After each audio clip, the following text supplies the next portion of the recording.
Notre invité d'aujourd'hui, en visioconférence depuis Montréal, au Canada, est M.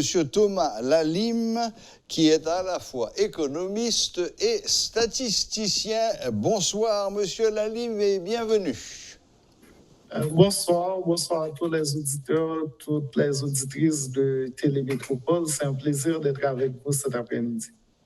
Monsieur Lalime, vous dites que vous estimez que la population en âge de voter aujourd'hui oscille autour de 7,3 millions.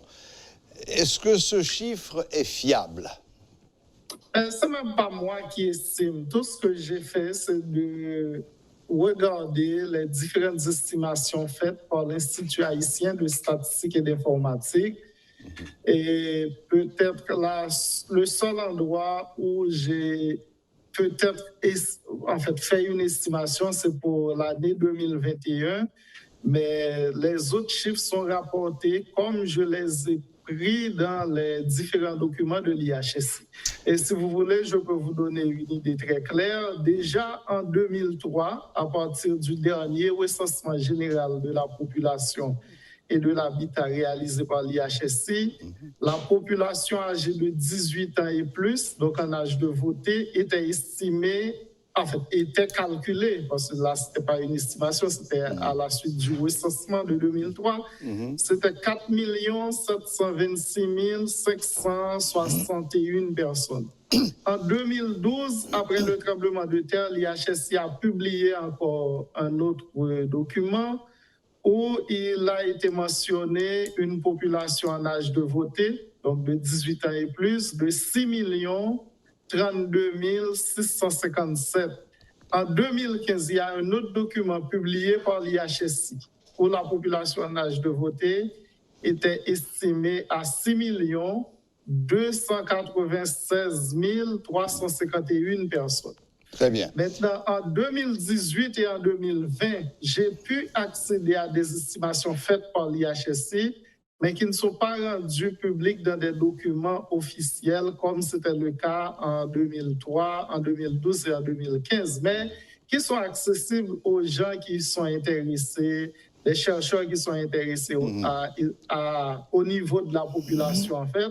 En 2018, ces chiffres-là, c'était 6 982 838 personnes. Et en 2020, c'était 7 283 098 personnes âgées de 18 ans et plus. Maintenant, très bien.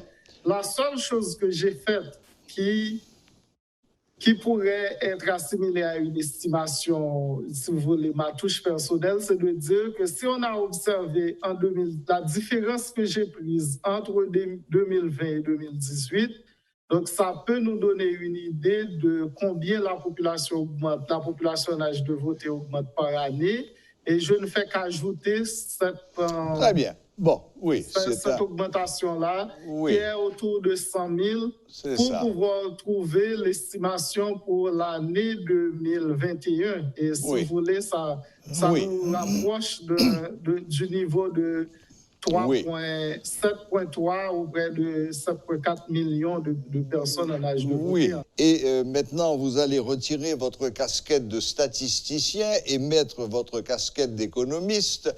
Et on va faire un petit tour très, très, très rapide, parce que malheureusement, le temps nous est compté, sur la situation économique du pays aujourd'hui.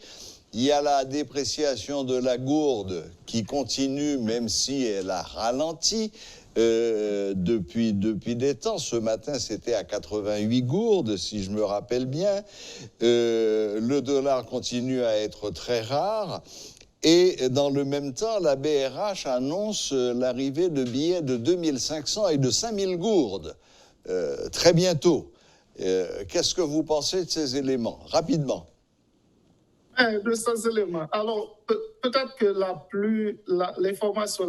la formation économique la plus importante de cette semaine, ça a été la confirmation par l'IHSI, justement, d'une récession économique en Haïti. Une récession économique, ça veut dire qu'il y a eu 2 années consécutives de croissance économique négative.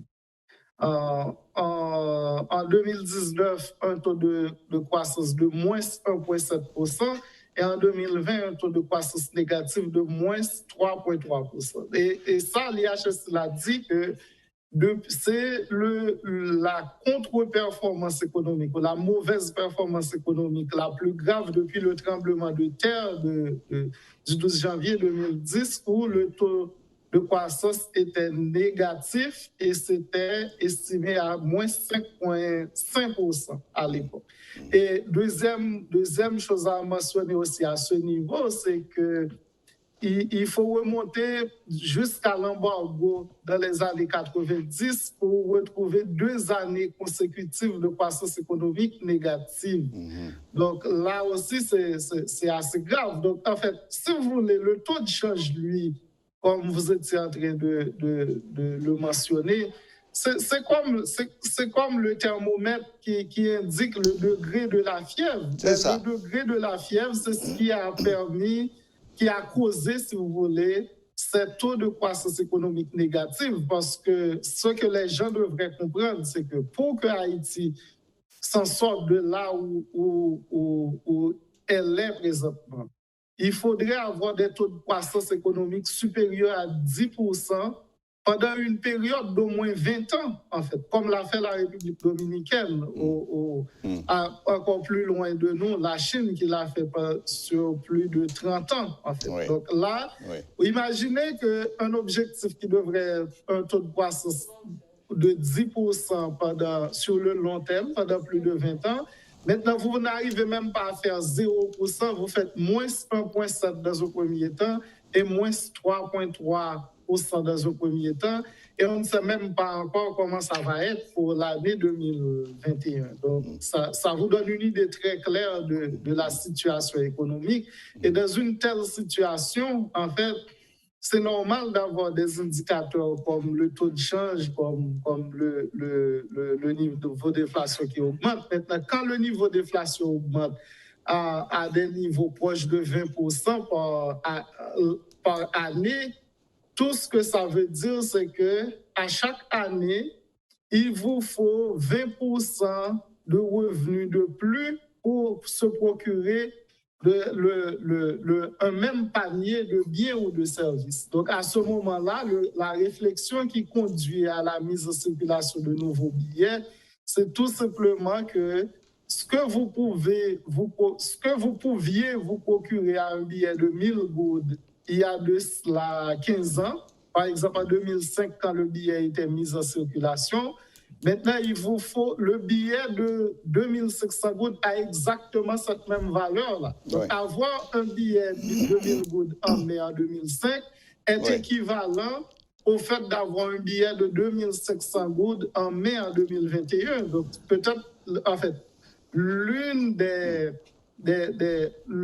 une réflexion possible est de se dire, au lieu d'avoir 3 billets de 1000 gouttes maintenant, comme c'est la même valeur, eh bien, on va avoir un seul billet de 2500 gouttes. Oui. Mais autre chose aussi, c'est que l'avantage pour les autorités, c'est que le billet de 1000 gouttes et le billet de 2500 gouttes ou de 5000 gouttes, ça coûte à peu près la même chose pour fabriquer ces billets-là. Et la fabrication n'est pas faite en Haïti, en fait. La fabrication se fait à l'étranger. Oui. Donc, il y a un gain que les économistes appellent un gain de seigneuriage, qui est la différence entre la valeur faciale, la valeur qui est inscrite sur le billet, et ce que ça coûte pour la Banque centrale de mettre ce billet-là en circulation.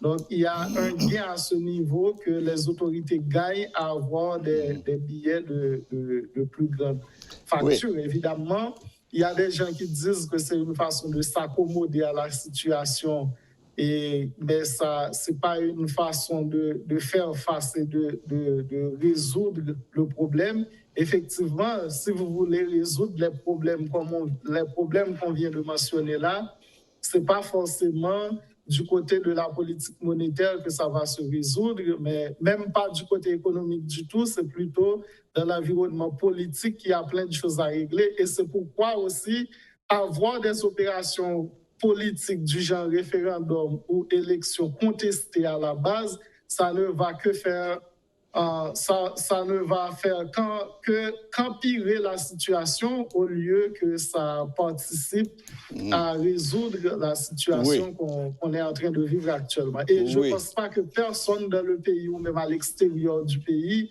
a intérêt à voir les choses s'empirer davantage qu'elles ne le sont présentement en Haïti. Merci à vous, Monsieur Thomas Lalime, encore une fois, en direct de Montréal par visioconférence. On a fait un petit tour des questions de population, d'inscrits sur les listes, etc., avec les conséquences sur l'économie. Merci, bonne fin de journée. À moi de vous remercier. Bye bye. Voilà, c'était Monsieur Thomas Lalime, qui est à la fois économiste et statisticien et qui faisait le point sur les chiffres qui circulent sur la population haïtienne, le nombre d'Haïtiens en âge de voter et les conséquences que cela peut avoir sur le plan économique du pays. Merci, bonne fin de journée.